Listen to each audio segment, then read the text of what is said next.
고린도후서 1장. 나 바울은 하나님께서 친히 계획하신 특별한 임무를 띠고 메시아이신 예수에게서 보내심을 받았습니다. 나는 고린도에 있는 하나님의 교회와 아가야의 모든 믿는 이들에게 이 편지를 씁니다. 우리 아버지와 주 예수 그리스도께서 주시는 온갖 선물과 은혜가 여러분의 것이 되기를 바랍니다. 여러분이 알고 신뢰하는 디모데도 나와 함께 문안합니다.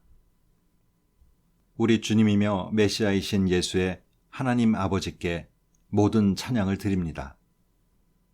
모든 자비를 베풀어 주시는 아버지, 모든 위로의 하나님, 그분은 우리가 힘든 시기를 겪을 때 우리 곁에 오시는 분입니다. 또한 그분은 우리가 알아차리기도 전에 힘든 시기를 겪고 있는 다른 사람 곁으로 우리를 데려가셔서 그분께서 우리를 위로해 주셨듯이 우리도 그 사람을 위로하도록 힘주시는 분입니다. 우리가 메시아를 따르다 보면 힘겨운 시기를 많이 겪게 마련이지만 그분께서 주시는 치유와 위로의 복된 시기에 비하면 그 시기는 아무것도 아닙니다. 우리 역시 그러한 위로를 넘치게 받고 있습니다. 우리가 예수를 위해 고난을 겪는 것은 여러분의 치유와 구원을 위한 것입니다. 우리가 잘 대접받고 도움의 손길과 격려의 말을 받는 것도 여러분의 유익을 위한 것입니다. 그것은 여러분을 격려하여 움츠러들지 않고 앞만 보고 나아가도록 하려는 것입니다. 여러분의 힘든 시기는 우리의 힘든 시기이기도 합니다. 여러분이 복된 시기를 누릴 때와 마찬가지로 힘겨운 시기를 견뎌내는 모습을 보면서 우리는 여러분이 잘 해낼 것을 조금도 의심하지 않습니다. 친구 여러분, 아시아에서 우리에게 이 모든 일이 닥쳤을 때 얼마나 힘겨운 시기였는지 여러분이 알아주면 좋겠습니다. 그 시기는 우리가 헤쳐나가리라고 생각하지 못할 만큼 극심했습니다. 그 시기가 계속되는 동안 우리는 사형수가 된 것 같았고 모든 것이 끝난 줄 알았습니다. 그러나 나중에 한 일이지만 그 일은 무엇보다도 좋은 결과를 가져다 주었습니다. 왜냐하면 우리는 우리 자신의 힘이나 지식에 의지해 거기에서 벗어나려 하지 않고 하나님을 전적으로 신뢰할 수밖에 없었기 때문입니다. 그것은 틀린 생각이 아니었습니다. 그분께서는 죽은 자들을 다시 살리시는 하나님이시니까요. 그분께서는 그렇게 해주셨습니다. 피할 수 없는 죽음에서 우리를 건져주셨습니다. 하나님께서는 또다시 그렇게 해주실 것입니다. 우리가 구원을 필요로 할 때면 언제든지 우리를 건져주실 것입니다. 여러분과 여러분의 기도는 그 구조 작업의 일부입니다. 나는 여러분이 그 점에 관해서도 알고 있기를 바랍니다. 나는 우리를 건져주신 하나님께 찬양을 올려드리는 여러분의 얼굴을 지금도 볼 수 있습니다. 여러분의 기도가 우리를 구하는데 그토록 결정적인 역할을 한 것입니다. 최악의 상황이 지나간 지금 우리는 양심과 신앙을 더럽히지 않고 이 상황에서 벗어나게 된 것을 전할 수 있게 되어 무척 기쁩니다. 또한 다시 세상을 대할 수 있게 되어 기쁘기 그지없습니다. 더 중요한 것은 우리가 고개를 들고 떳떳하게 여러분을 대할 수 있게 되었다는 것입니다.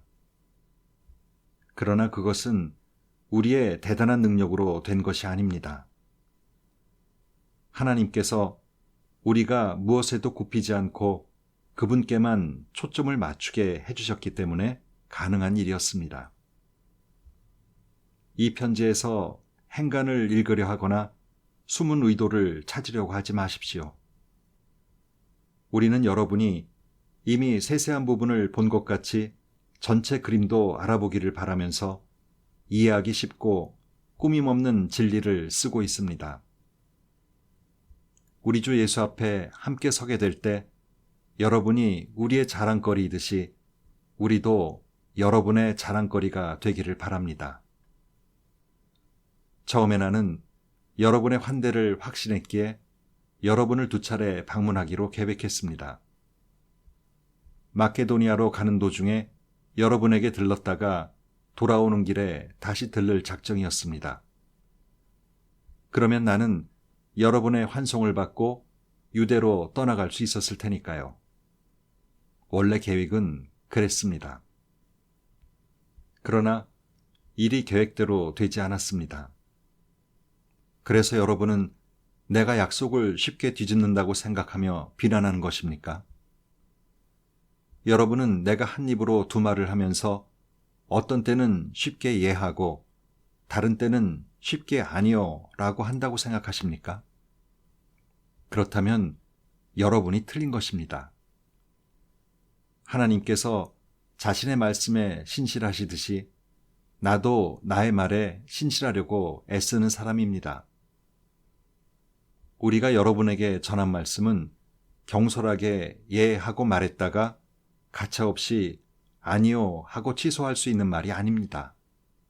어찌 그럴 수 있겠습니까? 실라와 디모데와 내가 여러분에게 하나님의 아들을 선포했을 때 여러분은 그것을 예도 되고 아니오도 되는 일관성 없는 모호한 것으로 이해했습니까? 우리가 선포한 것은 순수하고 확고한 예가 아니었습니까? 무엇이든지 하나님께서 약속하신 것에는 예수의 예가 찍혀 있습니다. 그분 안에서 우리가 전하고 기도하는 것도 그러합니다. 우리가 전하고 기도하는 것에는 위대한 아멘, 하나님의 예와 우리의 예가 아주 또렷하게 찍혀 있습니다. 하나님은 우리를 지지하시고 그리스도 안에서 우리를 믿을 수 있는 사람으로 만드시며 우리 안에 그분의 예를 새겨 넣으시는 분입니다. 그분은 자기 영으로 우리에게 영원한 언약을 찍어주셨습니다. 그분이 완성하고자 하시는 일을 확실하게 시작하신 것입니다. 내가 고린도에 있는 여러분에게 찾아가지 않은 진짜 이유를 들을 준비가 되었습니까? 하나님을 나의 증인으로 모시고 말하는데 내가 가지 않은 것은 여러분의 아픔을 덜어주기 위해서였습니다. 여러분에게 무관심해서도 아니고 여러분을 조종하려고 그런 것도 아니었습니다. 나는 여러분을 배려했을 따름입니다. 우리는 여러분이 믿음 생활을 어떻게 하고 있는지 감독하는 사람, 의욕을 품고 어깨너머로 여러분을 보며 흠을 잡는 사람이 아닙니다.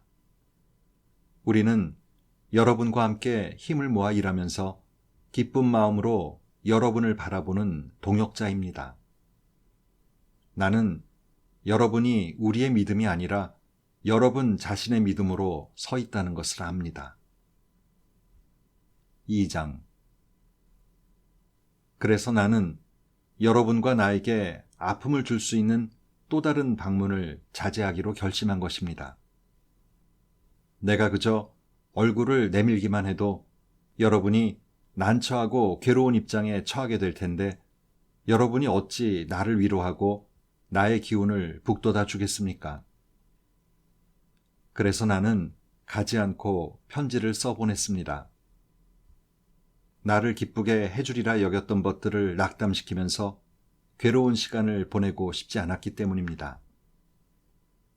그 편지는 내게 최선인 것이 여러분에게도 최선일 것이라고 확신하고 써보낸 것입니다. 결과적으로 그 편지를 쓰는 것은 몹시 괴로운 일이었습니다. 그 편지는 양피지에 잉크로 쓴 것이 아니라 눈물로 쓴 것입니다. 그러나 나는 여러분에게 고통을 주려고 그 편지를 쓴 것이 아닙니다. 그 편지는 내가 여러분을 얼마나 아끼는지, 내가 여러분을 얼마나 사랑하는지 여러분이 알아주기를 바라면서 쓴 것입니다. 여러분의 교회 안에 이 모든 일을 일으킨 장본인, 곧 이 모든 고통을 안겨준 문제의 인물을 두고 말씀드립니다. 이 일로 상처를 입은 사람은 나 한 사람만 아니라 몇몇 사람을 제외한 여러분 모두라는 사실을 알아두기 바랍니다. 그래서 나는 심하게 책망하지 않으렵니다. 여러분 대다수가 동의하여 그 사람에게 벌을 내렸다니 그것으로 충분합니다. 이제는 그 사람을 용서하여 스스로 일어서도록 도울 때입니다. 여러분이 그의 죄를 비난하기만 한다면 그는 죄의식 속에서 숨이 막혀 죽을 것입니다. 그러나 나는 사랑을 쏟아 부을 것을 권고합니다. 내 편지의 초점은 그 사람을 처벌하는 데 있지 않고 여러분에게 교회를 건강하게 하는 책임을 지우려는 데 있었습니다. 그러므로 여러분이 그를 용서한다면 나도 그를 용서하겠습니다. 내가 개인적인 원한의 목록을 지니고 다닌다고 생각지 마십시오. 그리스도께서 우리와 함께 하시고 우리를 인도하시듯이 나도 용서하는 여러분과 행동을 함께 하겠습니다. 어쨌든 우리는 부지 중에라도 사탄이 더 많은 해를 끼칠 틈을 주지 않을 것입니다. 우리는 사탄의 교활한 책략을 잘 알고 있습니다. 내가 메시아의 메시지를 선포하려고 드로아에 이르러 보니 이미 문이 활짝 열려 있었습니다. 하나님께서 문을 열어 두신 것입니다. 나는 그저 그 문을 통과하기만 하면 되었습니다. 그러나 여러분의 소식을 가지고 나를 기다리고 있던 디도를 만나지 못해서 나는 마음을 놓지 못했습니다. 여러분을 걱정한 나는 그곳을 떠나 마케도니아로 갔습니다. 디도를 만나 여러분에 관한 든든한 소식을 듣기 위해서였습니다. 그리고 감사하게도 여러분의 소식을 들었습니다. 하나님께서는 메시아, 곧 그리스도 안에서 우리를 이리저리 데리고 다니시면서 끊임없이 계속되는 개선 행진에 참여시키고 계십니다. 그분은 우리를 통해 그리스도를 아는 지식을 제시하십니다. 우리가 가는 곳마다 사람들은 고상한 향기를 들이마십니다. 그리스도로 인해 우리가 하나님께 달콤한 향기를 피워올리면 구원의 길에 들어선 사람들은 그 향기를 맡고 알아봅니다. 그 향기는 생명을 드러내는 향기입니다.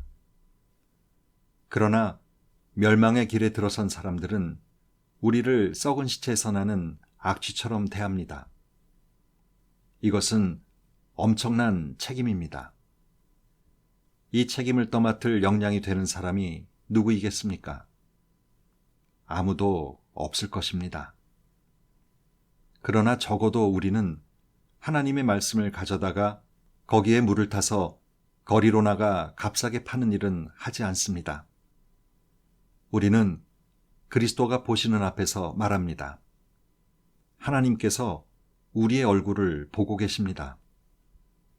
우리는 하나님에게서 할 말을 직접 받아서 할 수 있는 한 정직하게 전합니다. 3장. 우리가 자화자찬하는 것처럼 들립니까? 신임장을 받았다고 주장하면서 우리의 권한을 옹호하는 것으로 들립니까? 글쎄요, 그렇지 않습니다. 우리는 여러분에게 내보일 추천서나 여러분에게서 받을 추천서가 필요 없는 사람입니다. 여러분 자신이야말로 우리가 필요로 하는 추천서의 전부입니다. 여러분의 참된 삶이야말로 누구나 보고 읽을 수 있는 편지입니다. 그리스도께서 친히 그 편지를 쓰셨습니다. 그 편지는 잉크로 쓰신 것이 아니라 살아계신 하나님의 영으로 쓰신 것입니다. 그 편지는 돌에 새긴 것이 아니라 사람의 삶에 새긴 것입니다. 그리고 우리는 그 편지를 전하는 사람입니다. 우리는 이것을 전적으로 확신합니다. 그리스도께서 하나님을 위해 친히 쓰신 여러분이야말로 우리의 추천서입니다. 우리 같으면 이런 추천서를 쓸 생각도 하지 못했을 것입니다. 하나님만이 그러한 추천서를 쓰실 수 있습니다. 그분의 추천서가 우리에게 권한을 주어 우리가 이렇게 새로운 행동 계획을 실행에 옮기고 있는 것입니다. 그 계획은 종이에 잉크로 쓴 것도 아니고 페이지마다 율법에 관한 각주를 빼곡하게 달아서 여러분의 영을 죽이는 것도 아닙니다. 그 계획은 성령께서 영에 대고 쓰신 것, 그분의 생명이 우리의 삶에 대고 쓰신 것입니다. 죽음의 통치, 들판에 새긴 죽음의 헌법인 율법은 멋지게 시작했습니다. 모세가 율법을 새긴 그 돌판을 전달할 때 그의 얼굴은 대낮같이 빛났습니다. 이스라엘 백성은 태양을 응시할 수 없는 것처럼 그의 얼굴을 똑바로 쳐다보지 못했습니다.